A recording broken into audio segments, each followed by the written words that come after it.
Olá pessoal, eu sou Maurício Maciel, estamos aqui novamente para mais um Papo de Governança. E hoje eu estou aqui com Ivana Caroso e Francisco Caroso, que são membros da família Caroso, controladora da Caroso Desenvolvimento Imobiliário. Como vai, Ivana? Como vai, Francisco? Olá, boa tarde a todos. É um prazer para nós aqui da Caroso podermos compartilhar com todos vocês a nossa experiência, o nosso legado da Caroso, a empresa, o que ela se propõe e o que representamos aqui no mercado que vivemos. Maravilha, meu amigo. Satisfação em poder estar aqui com você. Aproveita aí para poder mandar um grande abraço aí para nossa amiga Janete.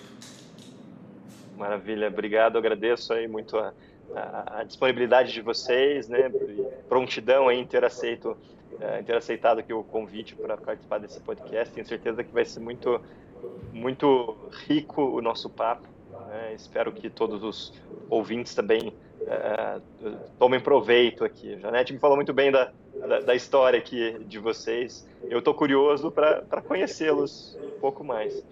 Mas para a gente começar, né, antes da gente entrar no papo de governança mesmo, eu queria dar uma contextualizada em relação à história da empresa.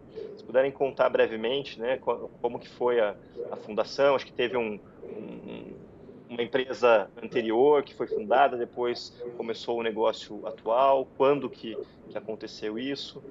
Podem contextualizar, por favor? Vai lá, dona Ivana.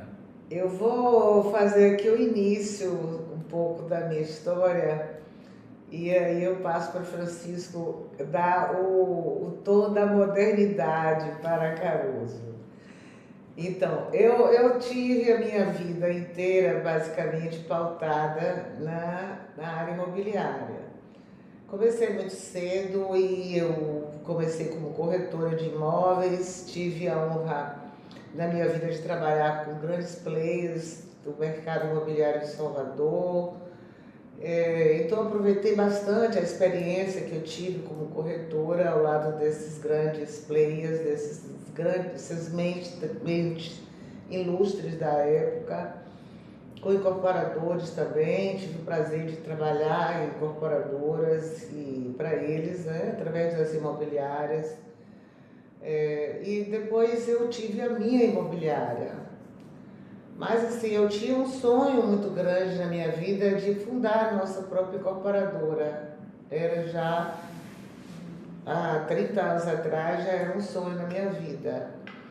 Então eu fui focada em formar os meus filhos na área que eu trabalhava, para que juntos pudéssemos erguer essa empresa que tanto eu sonhava e que tornou-se também um sonho para eles. A imobiliária trabalhou com todas as áreas, área de vendas de imóveis novos, lançamentos e imóveis usados, aluguel, temporada, moradia, administração de imóveis, documentação imobiliária. Então nós temos uma expertise profunda em todas essas áreas. E eles vieram junto comigo, novinhos, tipo 15 anos, eles já me ajudavam na imobiliária. Depois fizeram o curso de corretor, todos dois, Leandro e Francisco, e me ajudaram muito, sempre foram meus braços em todo o trabalho da vida, né, a lida. E então nós tivemos uma carteira muito grande de clientes. A gente trabalhava na área da praia, na Praia do Flamengo, Estera Mares, em Salvador. Tínhamos um nome forte no mercado lá. E depois eles fizeram faculdade e se formaram, tiveram um nível superior. E daí começamos a estudar a incorporação mais profundamente e fundamos juntos a Caroso DI, Desenvolvimento Imobiliário, que está aí hoje, graças a Deus, fazendo um sucesso muito grande na Bahia. Eu vou passar para ele agora, que agora conta a parte moderna. Bacana, Maurício. Tivemos a oportunidade, né, como filhos, de beber de uma fonte muito bonita do mercado imobiliário. Então a gente brinca aqui, quando a gente fazia 18 anos, quando a gente fez 18 anos, né, nossa mãe nos presenteou aí com a inscrição do Cresce. a primeira parcela paga para poder as outras a gente já pagar, né? Então aí a gente se aprofunda no mercado imobiliário. Meu irmão tem um pouquinho mais de tempo até do que eu já do mercado. Quando surge a pretensão ali da Caroso Desenvolvimento Imobiliário, a gente vai buscar esse conhecimento. Então é algo que realmente nasce do zero, o conhecimento enquanto desenvolvedor imobiliário. Mas entendo que uma das partes mais importantes a gente tinha, que era o olhar do negócio, do que lançar, que produto lançar, aonde lançar. Então a gente tinha esse olhar mercadológico, que foi um ponto muito favorável para a Caroso Desenvolvimento Imobiliário, ou seja, todos os produtos eles foram muito assertivos desde o início.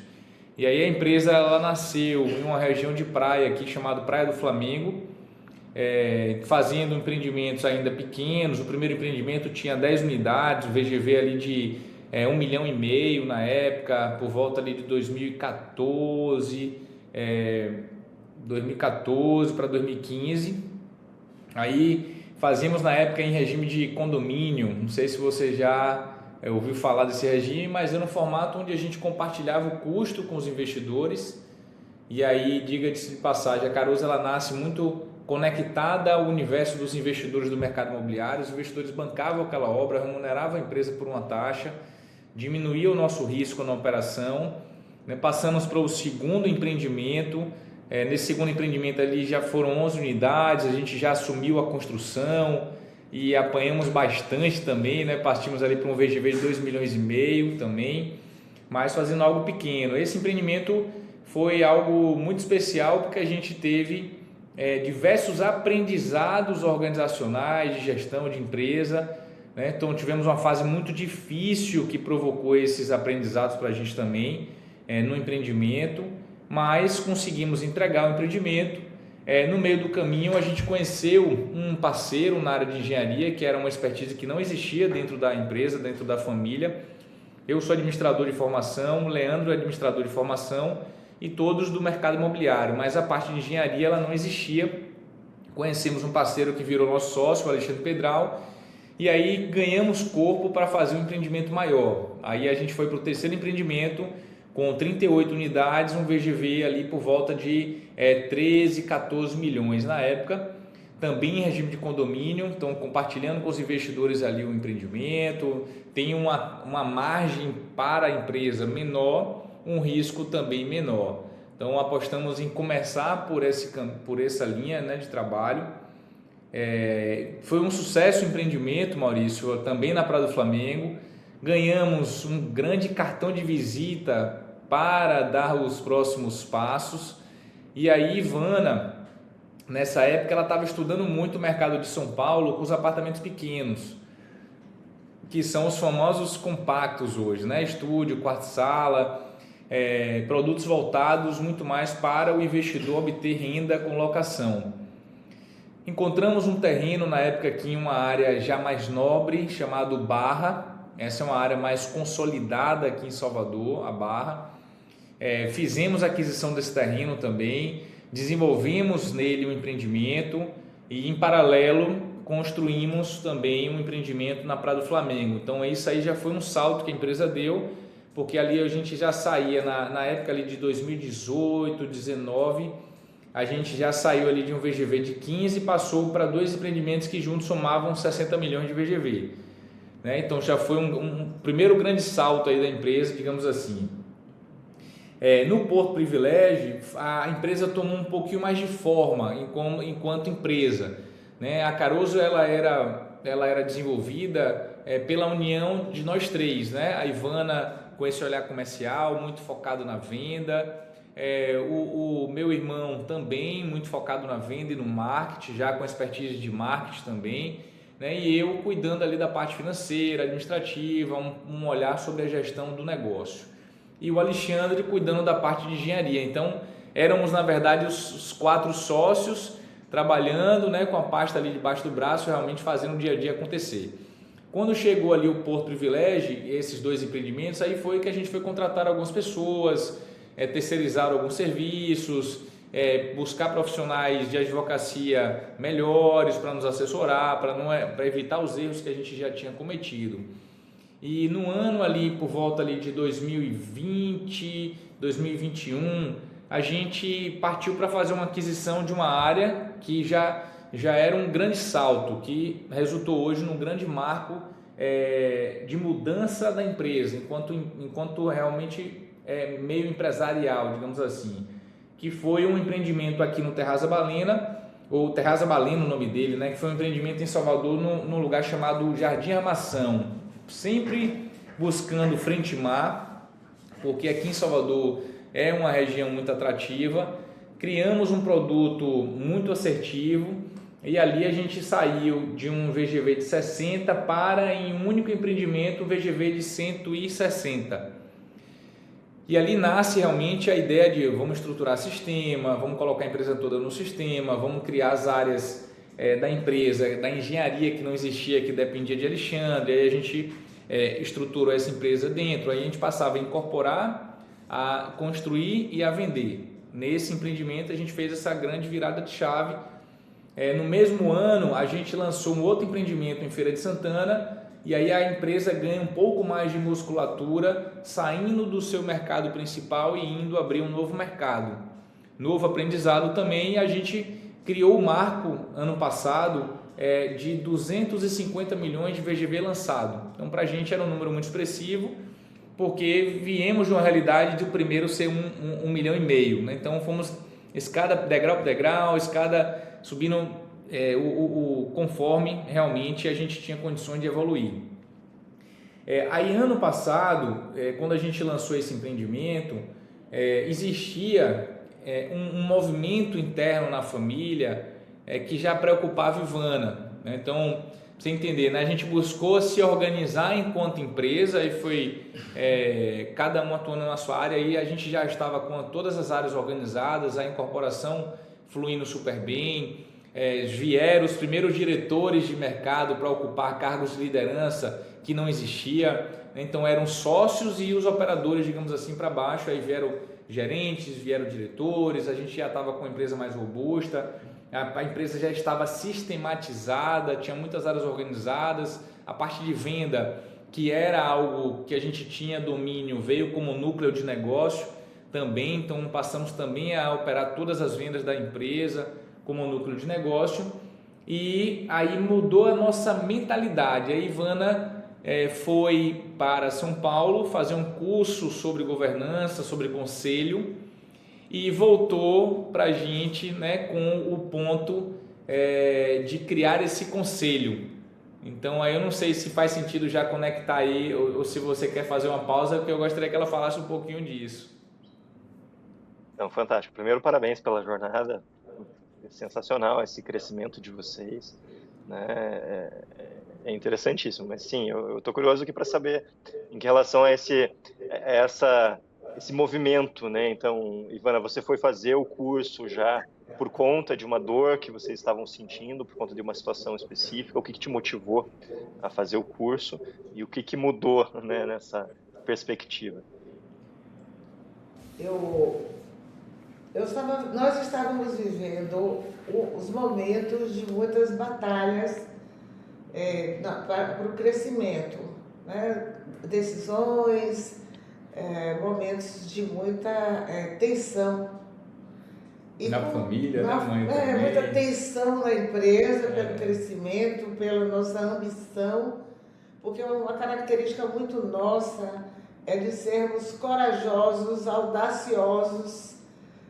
E assim, nós temos uma espiritualidade muito forte, nós somos temos muita fé em Deus, e isso nos moveu e nos uniu o tempo inteiro, essa base forte de termos essa fé, para que sabíamos que íamos alcançar tudo o que estávamos ali trabalhando para fazer.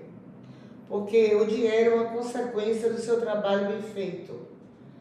Claro, se fizermos um bom trabalho, tivermos fé, propósito e ação, nós vamos conseguir, com certeza, ter o sucesso que fazemos.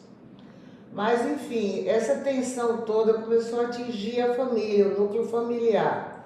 A harmonia, o bem-estar, a união. Aí começa uma guerra interior de poderes. De qualquer maneira, vem assim, as lideranças junto com os egos. E eu estava vendo que tudo que eu preservei até aquele momento estava em risco. Então eu fui buscar lá em São Paulo, que sempre tem sido a minha fonte de conhecimento e de inspiração. Eu fui buscar através de advogados, através de uma universidade que eu frequento até hoje em São Paulo, que é a Startser, que me conduziu muito bem em vários cursos que eu já fiz, o Francisco também já fez lá. E assim, essas pessoas me deram uma carga de conhecimento para que eu pudesse trazer para a empresa e montar realmente uma governança, o compliance, o conselho, e colocarmos ordem e previsibilidade com a mitigação de futuros erros, futuras falhas que já estavam acontecendo e que poderiam piorar.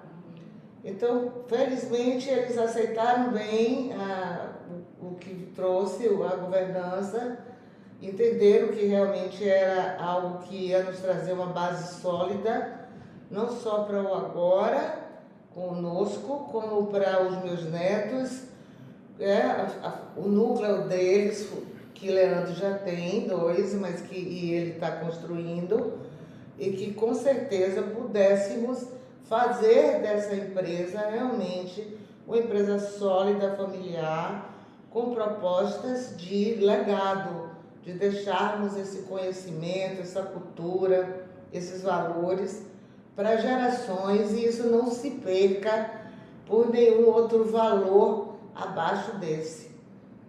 Infelizmente, nós temos tido sucesso. Contratamos uma outra empresa jurídica e já fizemos todos os nossos protocolos, já temos aqui as reuniões de conselho, de compliance, os comitês, e estamos crescendo com bases sólidas, porque, escute, como é que a gente constrói prédio? Faz uma fundação forte para aguentar todos esses andares, esses pilares que levantamos. Como que a empresa, né, não vai ter essa base firme?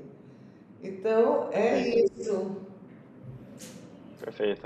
E a governança é essa fundação sólida para a empresa de vocês, né? Bom, que sorte vocês têm, né, de realmente ter esse privilégio de já na primeira geração sentir essa necessidade, porque o que a gente acompanha muito, as histórias que se repetem, é que esses conflitos e esses problemas eles vão acontecer quando a primeira geração já saiu de cena, e aí você já está numa segunda geração, né, em que você não tem mais a hierarquia familiar para ajudar, né, a harmonizar a situação. Então, imagino, Francisco, você pode me corrigir aqui se eu estiver errado, mas ter a figura da mãe de vocês, né, trazendo essa demanda pela governança, acho que facilita muito, né, porque você não é um irmão trazendo para o outro e que talvez tivesse algum tipo de divergência, né, na perspectiva, é a mãe trazendo, né? Você acha que isso realmente foi uma vantagem para vocês, para que pudessem dar início a essa jornada de governança? Maurício, só água. Maurício, boa pauta pelo seguinte, a gente ouve muito de Janete aqui, eu tenho pouca experiência ainda na área de governança, então um dos pontos mais interessantes que Ivana fez no processo, além da gente trazer um escritório de advocacia para fazer, foi ter trazido a Janete como parceira nossa, né? Como a Janete aí que é tua sócia, como parceira, como conselheira independente para poder estruturar essa nossa jornada. E ela nos guiou muito bem pelo processo, trazendo os profissionais, analisando o que os profissionais estavam colocando na mesa. E ela fala o seguinte: Francisco, eu nunca participei de um processo tão fluido e tão rápido como aconteceu com vocês, porque não existia briga, não existia desavença, o que existia era um pensamento em comum de trazer a governança como elemento que iria proteger a família, que iria proteger o negócio, né, e construir bases sólidas para as novas gerações que virão. Foi muito importante também as provocações da Janete enquanto entender o propósito da empresa. É uma empresa que vai agregar toda a família ou é uma empresa com um olhar profissional? Então, ela trouxe elementos básicos e aí faz referência a uma preocupação que Vana tinha muito na época sobre as futuras esposas. Como nós não somos casados, né, e meu irmão já tinha filhos de outros casamentos, a preocupação dela era a probabilidade de virem esposas e trazerem algum tipo de malefício no processo da empresa, da formação, da família. E aí, com base na nossa situação de não ser casado, criou-se uma empresa com um olhar profissional. Falamos o seguinte: a Caruso, ela é uma empresa que foi feita para durar. Se porventura a gente entender algum dia que ela deve ser vendida, ela certamente estará profissionalizada com gestão profissional. Então, a ideia é organizar a casa para, num período aí de 5 anos, sairmos todos da operação, ficarmos no conselho, deixar a empresa 100% profissionalizada. Os herdeiros, tá certo? Eles têm uma série de regras caso eles decidam participar e se realmente tiverem vocação para isso. Não é algo que a gente vai pegar, que tem algumas famílias assim, né? Que vai pegando os parentes tudo, bota para poder trabalhar. Não é a nossa intenção. Muito pelo contrário, a gente inclusive criou barreiras para familiares que prestavam serviço para a empresa. A ideia era realmente partir do ponto de profissionalizar a empresa e criar relações com base na transparência e que a gente pudesse demitir ou que a gente pudesse falar as coisas sem realmente trazer para a família algum tipo, né, de arranhão, digamos assim. E vejo que é muito interessante porque a gente já desfruta, Maurício, do sentimento de organização e da base que isso está trazendo. Aí acaba que para o nosso negócio foi muito importante chegar para investidores, para famílias importantes, com a bagagem da governança que a gente está tendo. Então, nós hoje, eu considero a empresa como ainda uma empresa média, sabe? Eu estou aqui num processo ainda pequeno do ponto que a gente quer chegar, mas interessante que a gente conversa com empresas maiores em termos de faturamento que não têm a estrutura que a gente está tendo a oportunidade de ter, sabe? Então isso para mim, não só para mim, né? Para mim, para meu irmão, e eu acho que para minha mãe, olhando a gente hoje na operação, se sente confortável da coisa estar caminhando nesse sentido, né? Protegido. E eu acredito também, viu, Maurício, que para o time todo, que a gente faz questão de buscar as melhores pessoas e é muito importante para eles se sentirem protegidos contra as desavenças familiares. Então isso traz um profissionalismo também que a empresa familiar tem características difíceis de lidar, né? Então, principalmente a questão da hierarquia. Quando você tem ali um fundador e as gerações vão chegando, aí manter esse canal de hierarquia preservado é mais difícil, eu acredito. E aqui a gente tá tendo a oportunidade de desfrutar de algo muito bacana. Perfeito. Eu gostei muito, Francisco, do ponto que você trouxe, né, de estarem mais bem estruturados do que algumas empresas maiores que é de vocês, né? Porque muita gente tem uma percepção, e uma das bandeiras que eu costumo levantar aqui nos episódios desse podcast é justamente que governança é para todos, não importa o tamanho da empresa, né?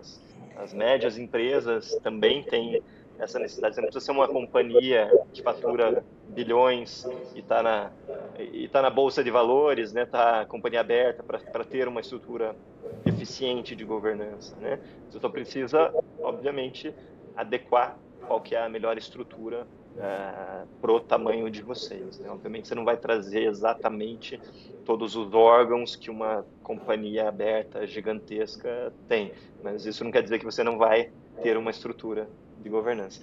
Agora, vocês comentaram ali, né, um pouquinho antes, que antes desse movimento de trazer o conselho, de olhar mais para a governança, vocês estavam enfrentando alguns momentos de pressões, né, pressão, dificuldades, tanto no negócio quanto na família, nos relacionamentos familiares. E vocês sentiram que a governança, ela tem contribuído nas duas pontas, para o negócio e para a família? Aonde que vocês viram benefício mais cedo aqui e o maior impacto? Você quer falar, mãe? Não, pode falar, eu completo. Com certeza, viu, Maurício? Então, por exemplo, nessa fase, como eu e Leandro, meu irmão, a gente assume um papel mais de ponta ali da operação, no processo de crescimento tiveram muitos estresses entre eu e ele. E lógico que isso preocupou a Ivana e ela falou, preciso atuar, tá certo? Então, de imediato, assim, a governança, ela trouxe sim um amparo para dirimir essas situações. O conselho foi e tem sido fundamental. Acho que uma grande decisão do processo de governança, não só a arquitetura de documento que a gente criou, a arquitetura de regra, mas como viver as regras de uma maneira sendo guiado e acompanhado por profissionais mais competentes do que a gente nesses temas, né? Que aí eu vi o papel da Janete, que eu acho que foi muito assertivo trazer a Janete, por ela ser uma profissional que viveu a cadeira de executiva, mas se especializou em governança para empresas familiares. Então ela entende as dores da relação, né? Então isso era importante também. Então, com certeza a gente está passando por um processo hoje de organização, de interlocução entre eu, Léo e Ivana, muito mais saudável do que antes da governança, tá certo? Então acho que tanto a empresa sentiu o amadurecimento da gestão, ou seja, o time reconhece o amadurecimento da gestão, quanto nós como sócios também reconhecemos hoje a empresa mais organizada e acaba que traz frutos para a família. Bem por aí. Maurício, na vivência lá nos cursos que eu faço, que eu continuo sendo membro lá nós temos a continuidade, uma comunidade lá na Startse que se reúne todo mês para discutirmos os cases do Brasil, do mundo, das empresas, e onde estão as falhas, onde estão os acertos, por aí vai. Eu tenho visto realmente muita empresa que está acontecendo muitas coisas ruins nessas áreas ultimamente, né? E a falha disso tudo, de comunicação e de bom senso, e até de olhar atento das pessoas certas no lugar certo. Nós fomos realmente muito felizes na contratação de Janete. Um abraço aí para você, querida.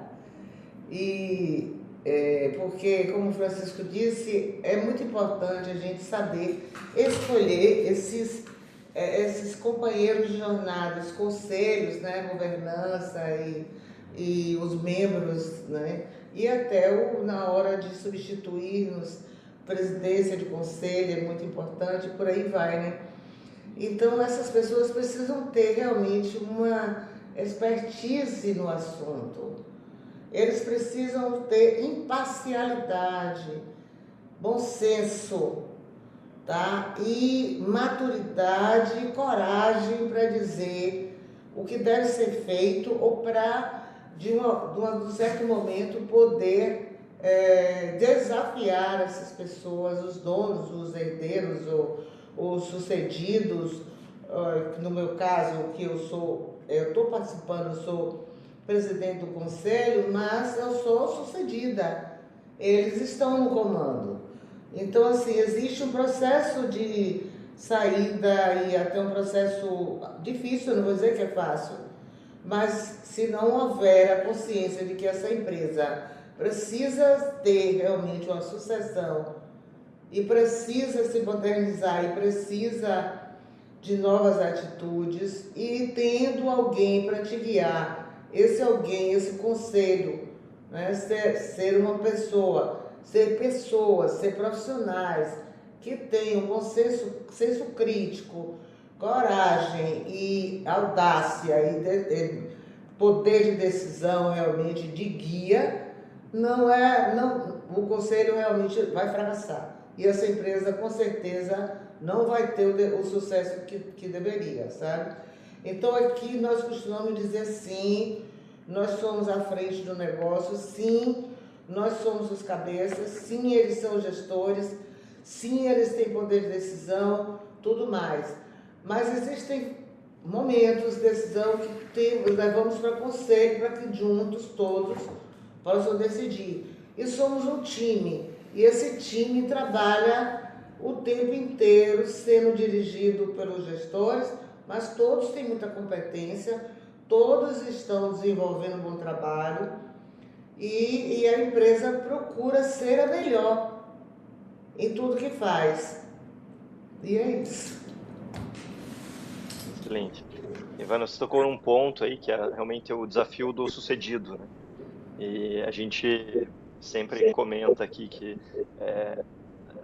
se fala muito na preparação dos sucessores, se fala pouco na preparação dos sucedidos. Eu também acho. A preparação do sucedido é até mais desafiadora, muito provavelmente, do que a preparação do sucedido. Afinal, você já vem preparando seus filhos antes mesmo deles entrarem na faculdade, antes de abrir essa empresa, né? Você já vem preparando, de certa forma, os seus filhos.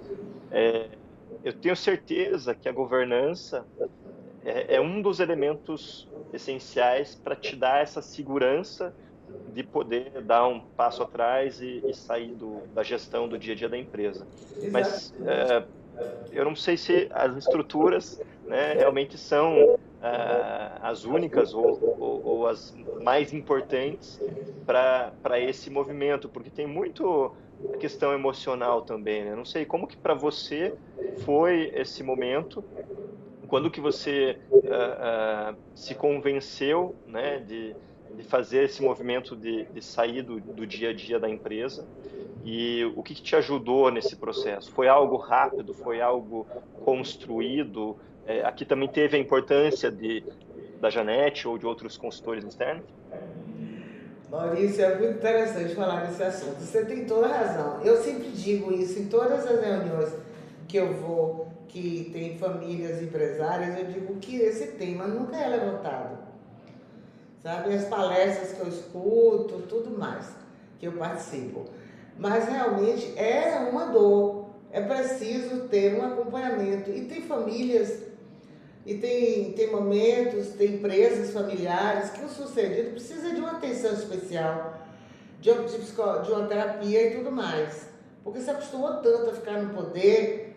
E olha, para o ser humano, o poder é algo muito perigoso. Sabe? Porque você se acostuma no poder e você não quer de jeito nenhum sair dele para ninguém. É uma ameaça, é algo que parece que você vai morrer se deixar de ter, sabe? É algo muito, é surreal. Mas assim, o que é que acontece? A gente, eu, no meu caso particular, eu tive assim, ameaça de não ter a minha família, os meus filhos, perto de mim e com o mesmo propósito que eu vinha há anos cultivando. Essa ameaça para mim era muito maior do que eu ser sucedida. Então, para mim era mais importante dar para eles esse poder, aceitar, sair do comando, mas eu te falo uma coisa, de vez em quando eu meto a mão na massa de novo e eles me chamam a atenção, viu? Não é fácil não. Eu não posso dizer, já está tudo bem para mim. Não é assim. Às vezes eu vou, tento me interferir, eles me chamam a atenção, eu volto atrás, reflito, sabe? Então, esse vai e vem ainda um tempo, até a gente se acostumar a realmente sair daquela posição. É muito dessa coisa também de eu ter vivido toda a minha vida dentro disso. Uma vez eu li uma coisa interessante que eu levei para a minha vida. Você pode tirar o homem da batalha, mas você não pode tirar a batalha de dentro do homem, ou seja, do ser humano, entende? Isso é histórico. A pessoa está acostumada a viver aquilo ali, aquela guerra, aquela batalha, e quando você precisa sair para você viver um outro momento da sua vida, uma outra relação com o seu corpo, a sua espiritualidade, a sua outra experiência de vida, e precisa entregar a eles, é difícil, não é fácil não. Tem que ressignificar teu papel, né? Tem que buscar um novo propósito. Ressignificar. Mas para mim foi isso, porque a ameaça de tê-los longe, para mim era maior. Eu preferi tê-los por perto e me afastar. Teria algum conselho para os sucedidos, né, de outras famílias empresárias, de outras empresas familiares? Sim, eu diria que assim, olha, irmão, isso é importante você ver o que é mais importante para você. Quando eu creio que para todo mundo seja da mesma forma. Se você toma uma decisão de fazer uma governança na sua empresa, você já está tomando uma posição decisiva, né? Porque sim, só existe sentido de trazer um conselho e uma governança para dentro da sua empresa se você puder dar a essas pessoas, esses profissionais, a liberdade de realmente corrigir as falhas da sua empresa e da família também. Senão não faz sentido, né? Nesse aspecto, nossa amiga Janete e os demais que participaram com a gente nos ajudaram muito. A mim também me ajudaram muito. Então eu digo que é preciso ter bom senso e sabedoria que o tempo nos dá, né? Que a experiência de vida, a maturidade traz para cada um de nós, para entender que é preciso repassar o bastão, é preciso dar às lideranças, às gestões, aos gestores, a quem você confia, os bastões e as estratégias e o comando. E se afastar realmente, porque senão não funciona não. E para vocês dois, vocês acham que se tivessem começado antes, teria sido mais produtivo ou a governança veio no momento ideal para vocês?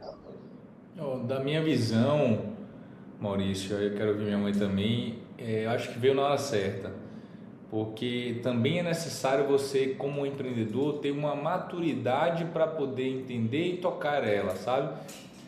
Porque senão o que acontece? Vira arquivo morto de papel. É verdade.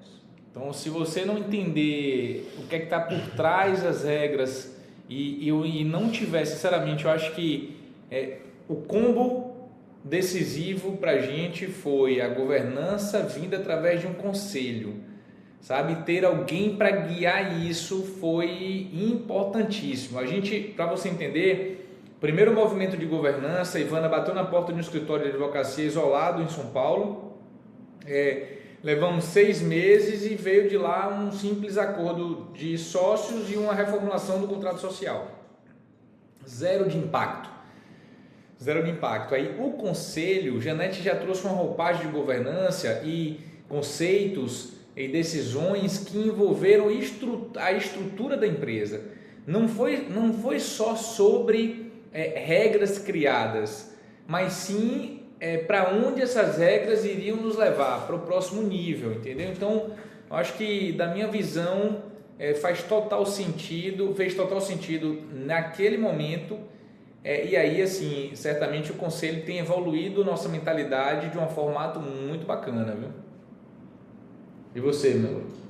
Eu acho também, Maurício, realmente, quando eu fui procurar a primeira ajuda para fazer acontecer essas regras, essa governança, eu tive sim um apoio e momentos novos, mas esses momentos me levaram à necessidade de buscar além, que não era somente aquilo que eu precisava, entende?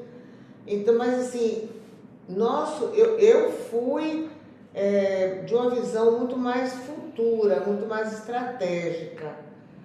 Mas eu vejo muitas empresas, e eu ouço isso lá na minha comunidade, lá na Estácia, que famílias que fazem e empresas familiares que fazem só para garantir uma segurança para fundos, para bancos, enfim, para uma série de oportunidades na empresa, mas que realmente vira um arquivo ali que ninguém dá atenção, ninguém cumpre, ninguém faz o que é devido fazer.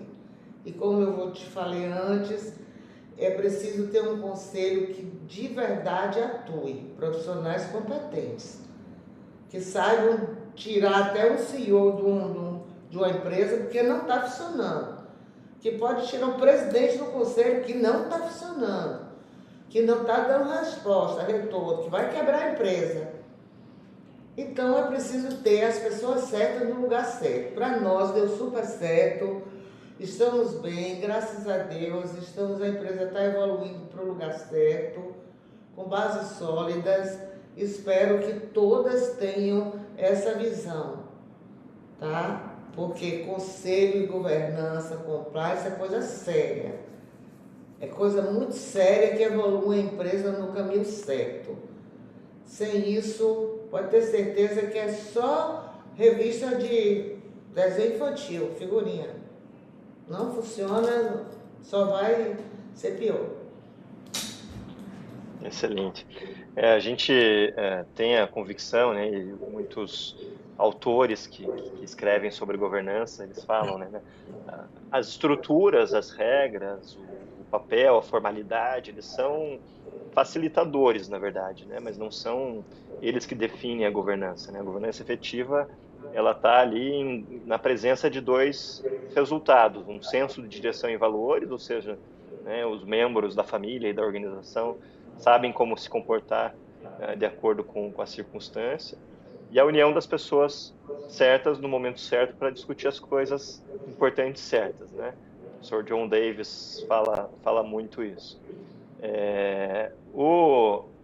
Se você conseguir atingir esses dois resultados sem nada escrito, sem papel, sem estrutura, tudo bem, você tem uma governança efetiva.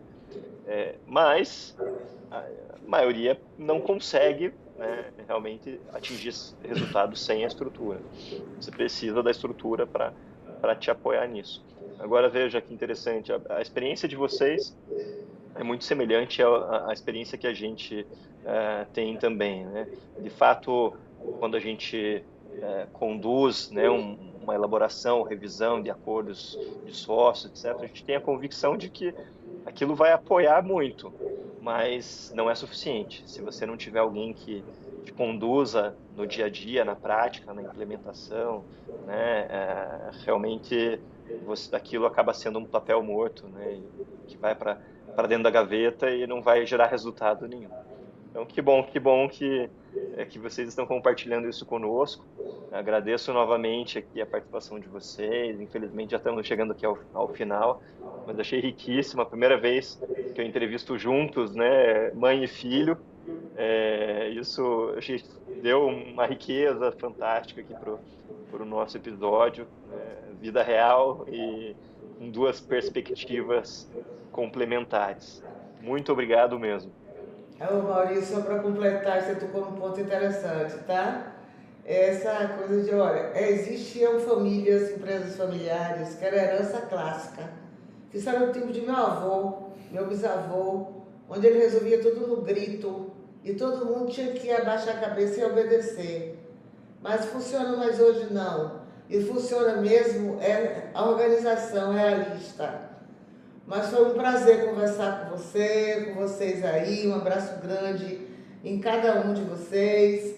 sucesso na vida profissional e desejo a todas as famílias que realmente tenham essa luz no fundo do túnel ou antes de chegar ao fundo do túnel, por favor, porque essa luz tem que vir logo em cima. Um abraço para vocês aí.